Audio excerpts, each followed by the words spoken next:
Dostoevsky once warned, if God is dead, everything is permitted. A society that kills God doesn't stop worshipping, it simply replaces him. Some kneel before money, some before power, and some before their own desires. And as C.S. Lewis said, if I find in myself desires which nothing in this world can satisfy, the only logical explanation is that I was made for another world. This is why mosques and churches never became empty, even in the age of reason. The human heart still hungers for something beyond the reason.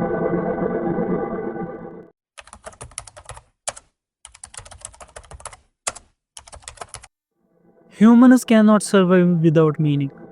We can live without food for weeks, without water for days, but without purpose, not even a moment.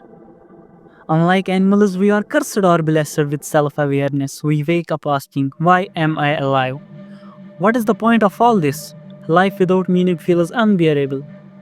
Philosophers like Albert Camus called this the absurdity of life, but religion provides a story that makes the suffering meaningful. In Islam, life is described as a test, and even the hardship has a purpose.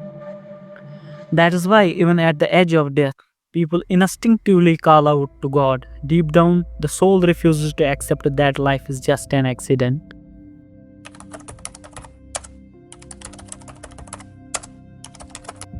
The difference between despair and hope is often just one thing: belief that pain has meaning.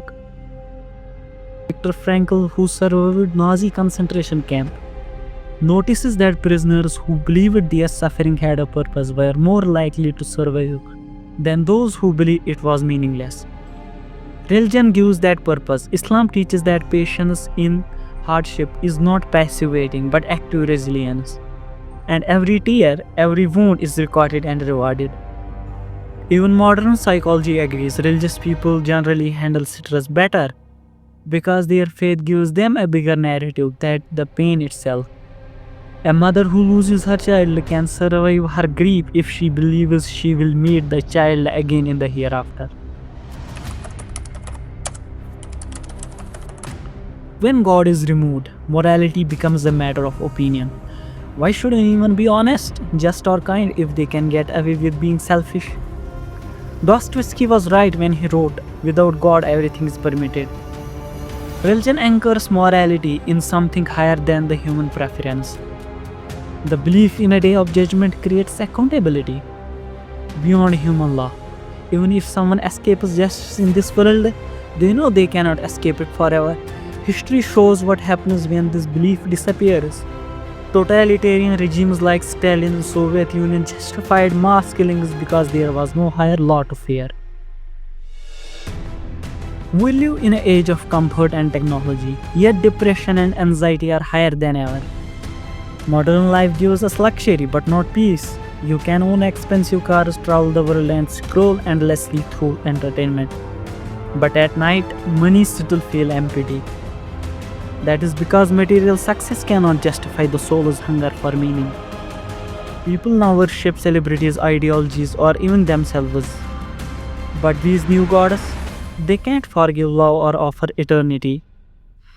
Religion, especially in Islam, gives a clear answer. Inner peace is not possession, but in connection to something greater than yourself. Belief in God seems built into human nature. Anthropologists find that even the earliest human societies practiced rituals for birth, death, and the afterlife. Carl Jung once said, "Bidden or forbidden, God is present," meaning that the idea of God appears naturally in the human thought. Whether invited or not, Islam calls this fitra, a natural compass inside every soul that points towards God. Even people who claim not to believe often replaces God with something else to worship, whether it is politics, nationalism, or wealth.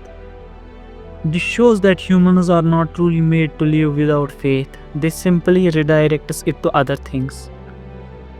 The German poet Goethe said, "If Islam means submission to God, then we all live and die in Islam."